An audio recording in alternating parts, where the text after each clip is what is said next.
This week on the Computer Chronicles, the conclusion of our special series on technology and the church. We'll show you some simple networking products that can bring added efficiency and cost savings to your organization's business operations. We'll take you to The Rock in Roseville, California, billed as the world's first interactive church. And we'll show you how to add music to your group's events or educational programs with the amazing Vancouvering piano. Technology in the church, coming up next on the Computer Chronicles. Computer Chronicles is made possible in part by PC to PC, the online computer migration service from PC First, moving files, applications, and preferences from your old computer to your new one. Additional support is provided by Upside Events, presenting the Digital Lifestyle Revolution Conference, where people and technology intersect. Hi, and welcome to this special edition of the Computer Chronicles. I'm Stuart Chaffee. This is the conclusion of our three-part series on technology and the church, looking at ways religious organizations and other nonprofits can use computers and the internet to better run their organizations. So far, we've looked at topics like desktop video, web design, accounting packages, online educational research tools. This week, we're going to focus on the use of digital music and networking. Now, any nonprofit, of course, has to learn how to live with limited resources, and that means getting the most out of your existing investment in technology. One way to do that is to network your computers and the peripherals associated with them. And to understand how to do that, I talked with Peter Newton of a company called Netgear. Here's the point. You've got a couple of PCs maybe in the office at your church. You can get more out of that by networking them together and only have to buy one printer, not two or three printers, and only one internet connection, not several. You can all share the same information within that office. And the gentleman who's going to explain that all to us is from Netgear, Peter Newton. Welcome, Peter. Thank you. I sort of set the situation up, as you know, whether it's a small business or a small church, it's the same idea. Yep. People have a bunch of computers out there, and generally it's very inefficient, right? Certainly, you can make a lot better use of a single printer if you can share it amongst all your computers. Okay, and if I could just mention to our crew back there that I'm hearing all the noise in the control room in my ear. If we could cut that out, that would help a lot. Thank you very much. Okay, so let's talk about the basic benefits of networking. I sort of alluded quickly to them. Right. What happens if I use your kind of equipment and tie my 3 or 4 or 5 PCs together? What good happens from that? Well, you increase your productivity because you can do a lot more with the equipment you have, and you save a lot of money because you don't have to, as you mentioned, buy a printer for each computer, buy an internet account for each computer. You can share that amongst everyone. So you can increase your productivity as you can share your assets, and you don't have to duplicate everything. And what about this notion of file sharing? Explain how that works.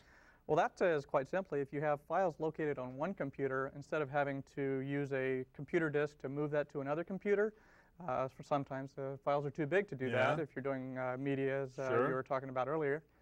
You can connect those computers using a network so that file can be shared over the internet, over that network. Mm-hmm. And so one computer here, say, can access a file on that computer.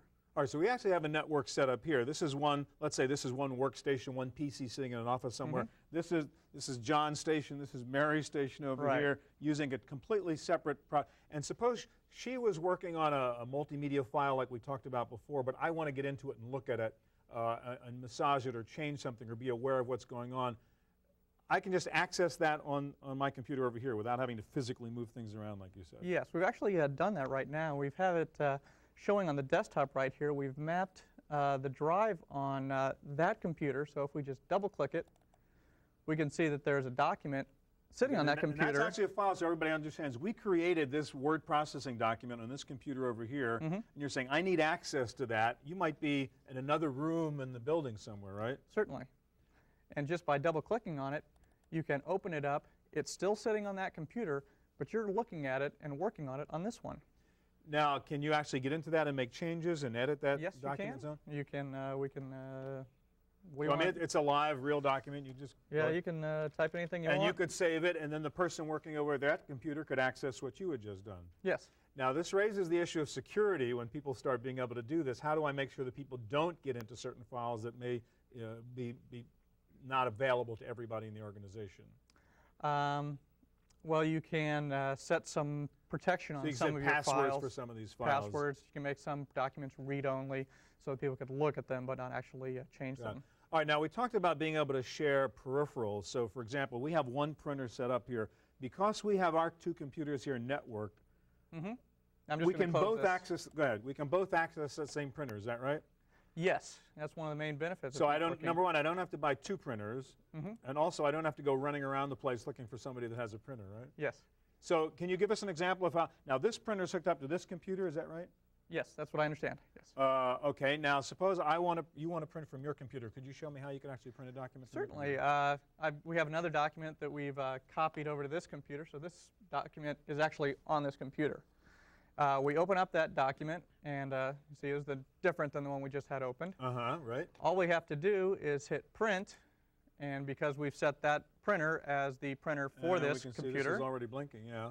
Then the file will actually print to that computer. And again, we can't show you behind here, but just so you know, this printer is not plugged into the computer that Peter was just working on right there. So you really can share. What other kinds of peripherals might you be able to share on a network besides a printer? Well, if you have a zip drive or any other type of external drives, a scanner, exactly. You'd only have to buy one and connect it to that one computer. As long as your computer is set up to share files and share printers, it is accessible to anything on any other computer on the network. Right, and we're printing out right here, and let me just make sure, yes. So it's just like this printer was connected to this computer, even though it's not. So you save a lot of money right there. Now what about the internet connection part of it? Suppose, for example, we have access at our church to a DSL line or to a cable modem line, which is nice and fast, but I don't want to have every single computer with that separate card and that separate connection. Can we share a high-speed internet connection? Certainly. Each internet account costs some money, so sure you want to save that. The device to do that is actually a router, and that will share a single internet account. Okay, so that's this little box we might get over here? And how complicated is that? This one is Netgear designs its products for small businesses and homes, so we don't expect anyone to know a lot about networking. So this one, we have a wizard that'll set it up real easy, just a couple of steps. Just a point and click, follow the sort of multiple choice. You don't have to figure out anything. Should be up in about 5 minutes. Let's talk about the rest of the hardware here we can, Peter, so people understand what it takes to set this up, because, you know, in the past, setting up a network was really complicated. Right. Suppose I want to do the basic things, first of all, we just talked about. I want to be able to share peripherals like my printer. I want to be able to share files. What would I need to do that? Well, there's 3 basic components you need. First, you need something to connect the computer to the network. Those are our adapters, which we have here in front. All right, so this is a USB plug that would just go into the back of my computer. Right, that's the easiest possible adapter you can get. And then over here I have my Ethernet cable. Correct, which we have over here. You can see it's slightly different than a phone cable. It's a little bit wider. Right. I mean, it's not that different from setting up a couple of telephone extensions in your office, right? Very simple. And once you plug this guy in, now the computer is sort of like another phone, and you just connect them with the Ethernet cable. Kind of. If you have a laptop, is that what this thing would be for? Yes. They have a PCMCI slot on the side, and then you just slide that in, and the computer would recognize it and start to install it. It's a really simple. I could kind of demonstrate how it starts. Go ahead, please. Yeah, let's show us what the setup would look like. I'll use the USB one and simply plug it into the USB port on the back of the computer. All right, so real time, you're just sticking that thing in there, and it right recognized right away that you'd plugged a network device in there, and it's saying... And the windows pop up, and you just click and follow the directions and install. It's very simple. And now what would I do with this card? What would this be for? That's another type of adapter. That would go into a PCI slot. So if you're comfortable opening up your computer to put that in, you could use one of these. And this is a very inexpensive it'll be the cheapest solution. way to do it. And then finally, what's this box? What would I do with this? Well, once you have your computer connected to the network and you got your cables connected to your adapters, you need something to tie all them together. And that's a switch I brought that will do that. You simply plug it in just like you'd plug in a phone. Okay, final question. How expensive is it to set something like this? Suppose I have 3 or 4 computers in my office and I want to network them like you described. What would that cost me? To do simple file sharing and print sharing, you can do that actually less than $100. Really? Yes. If you per computer or for all the computers? For the whole thing, actually. Just for the network setup. Yeah, and if I wanted to share a cable connection, an internet connection? Our routers generally run more than $100, but for less than $200, you could get the whole thing set up. Last question. Tell me the truth now. Can a normal person follow instructions and set this up? Yes, we have very simple instructions in our products, and if there's any problems, we have a toll-free technical support 24 hours a day. Thank you very much, Peter.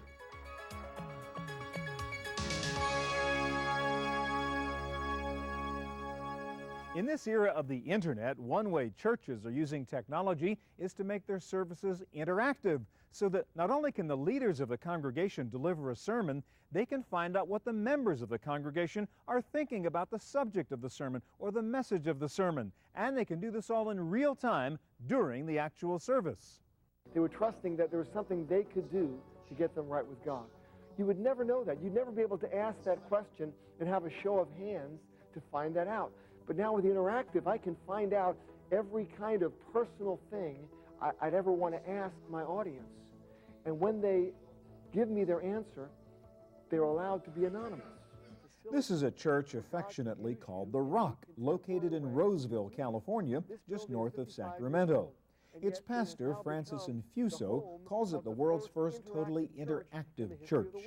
The idea was to wire the church so that the members of the congregation could give the pastor instant feedback.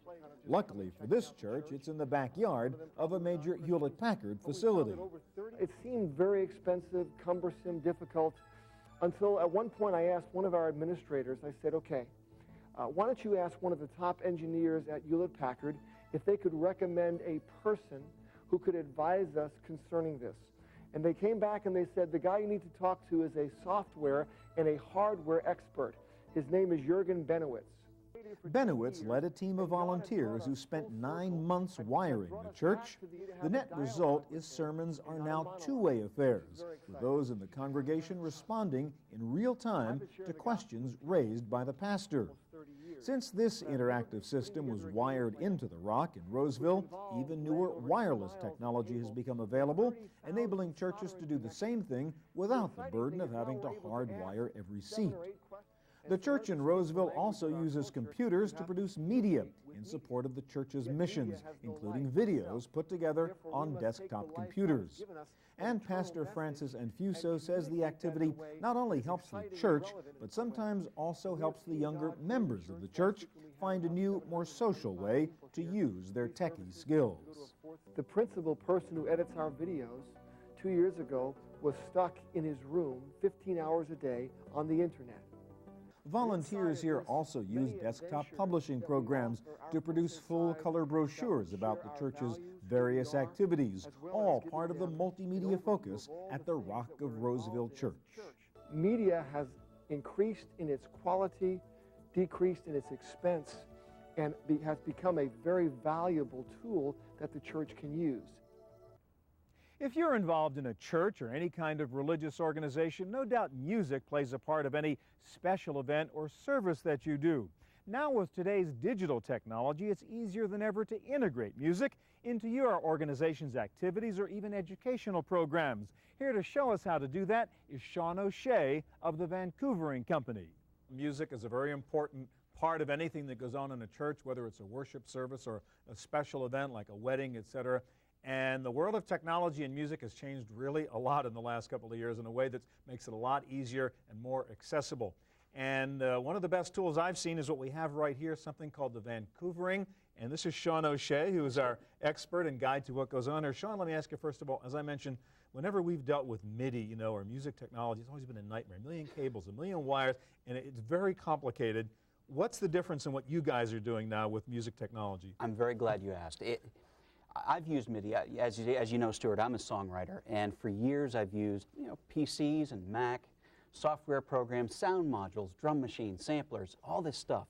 And inevitably there was a spaghetti of wiring and brand incompatibility. I would feel inspired to maybe create a song, but then I would expend my energy trying to figure out what went wrong. Trapped in the technology, yeah. As you know, MIDI is an acronym for Musical Instrument Digital Interface. Right.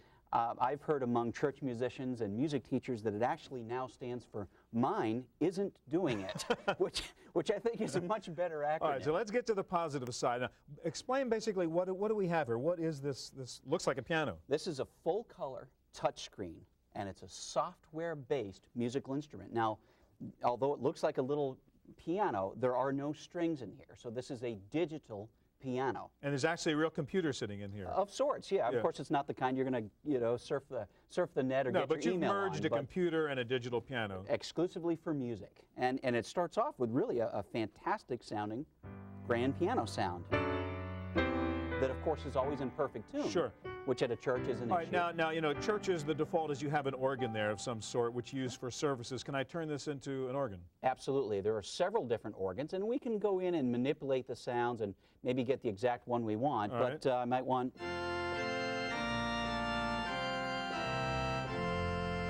And you say it could be different kinds of organs? All different types. I might, you know, go to a more laid-back reed sound. So that might be appropriate to a different kind of event taking place in the Or church, I could for go in example. and maybe mix and match a couple different organ sounds and come up with new sounds. Now, can you add something like a sort of choir to this? Sure. Or, you know, I could mix and match sounds, or for individual sounds, you might have a church that's having more of a folk service. Okay. I mean, that's basically a recording of a guitar. We might be having something special going on. We need horns. And all I'm doing to get that, Stuart, is I just touch the button marked Yeah, now let's French look at the horn. interface a little bit. And I hope we can see this. This is just a touch screen, so I mean there's no mouse, there's no computer keyboard. Right. So to just give us an idea of what Touch that the screen. interface Well, looks like. I'll show you. You know, you asked me about mixing sounds. I'm glad you asked. I'll scoot over to here to what's called the studio.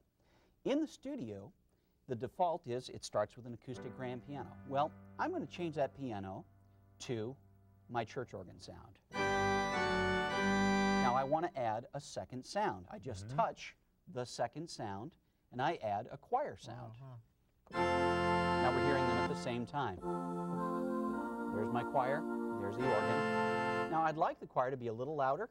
All I do is just touch this volume slider and move it up and down. It's just that simple. I mean, anybody could figure this out. Sure, absolutely. Or if you need help, right here, let's say I forget what that button in the right-hand corner is. We push the question mark. This is the metronome. To turn it on or suppose, off. Sean, I'm doing a special, say it's a Christmas holiday event. I want the sounds of bells. Can I customize this to get something like that? Great, sure. Well, let's go to a third sound here, Stuart. And like those big tubular bells here. Great sound, but you know what? If I go to play a chord now, that's not really what I want. So here's what I'm going to do. I'm going to tell the bells, here's my key range, almost like a 5-manual organ that comes up on the screen. And I tell the bells, hey, you guys just play up top, like in the bell tower. And the organ and the ahs, they're too high up there anyway. So let's tell those guys, don't play up there. So you're assigning the keyboard to the different functions just by touching the screen. So now, I have this sound here, and then my bells up here. But you know, I'd really like those bells to be a little bigger and deeper, as though I was playing them down. So I touch transpose, 1 octave, 2 octaves, and now.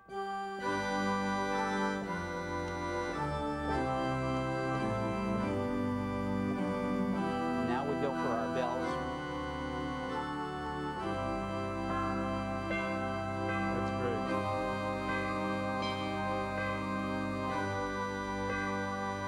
Sean, let me ask you something else. You know, churches, you have people singing and having no words. Can you do like a karaoke function here to actually project the words to a song from this? There are contemporary Christian worship tunes that are available in a MIDI format that has lyrics.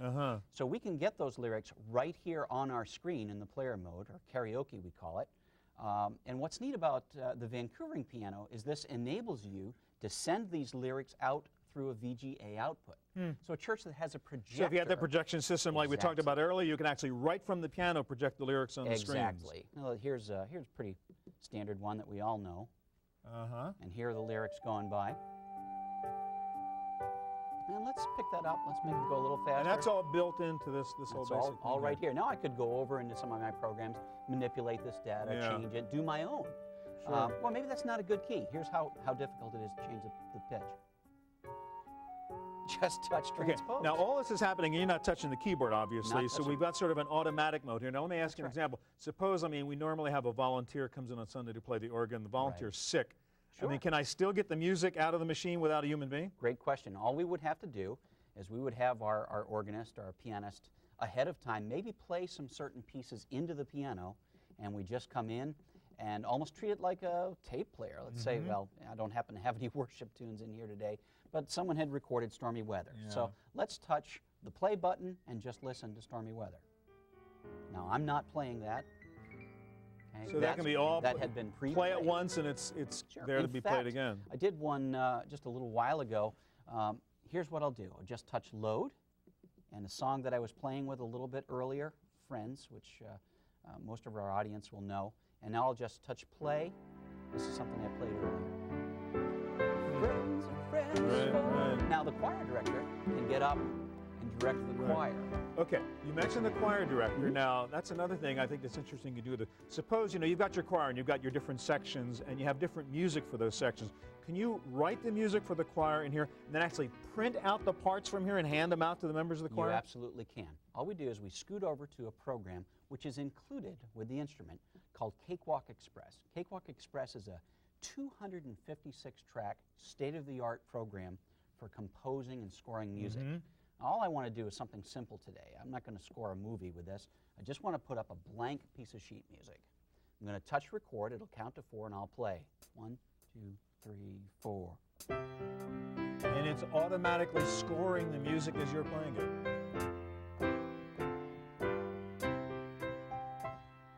And there, in real time, it's writing it, and let's take a look.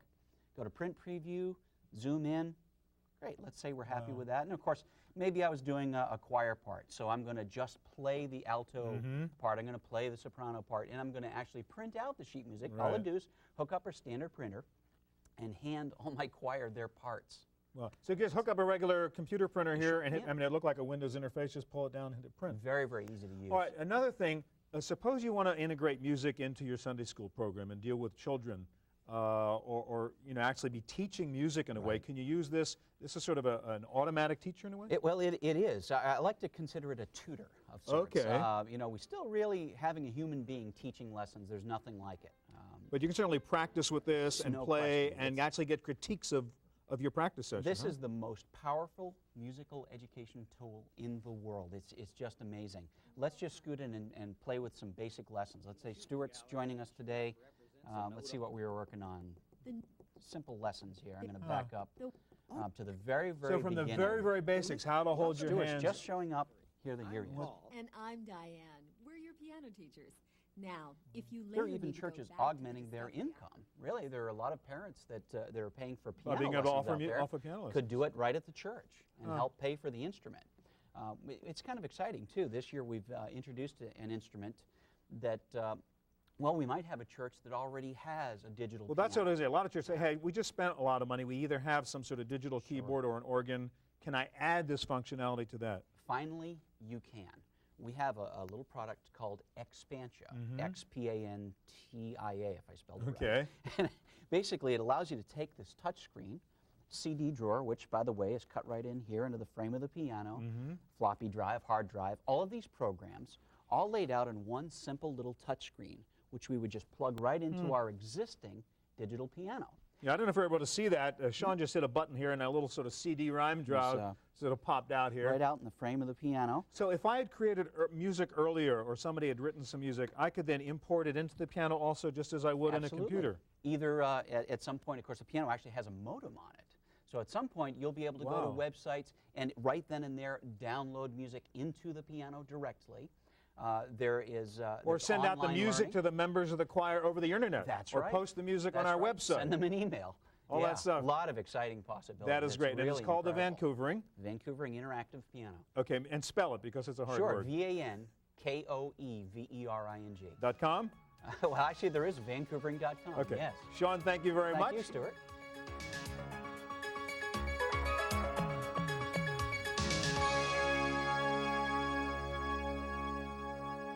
That's it for our special three-part series on technology and the church, ways that religious organizations and other nonprofits can use computers and the internet to better run their organizations. If you have any questions about anything you saw in the series, please check out our website at computerchronicles.org.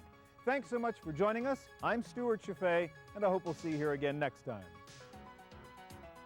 Computer Chronicles is made possible in part by PC to PC, the online computer migration service from PC First, moving files, applications, and preferences from your old computer to your new one. Additional support is provided by Upside Events, presenting the Digital Lifestyle Revolution Conference, where people and technology intersect. To purchase a videotape copy of today's program, call toll-free 1-888-310-7850. please specify the show number and the topic.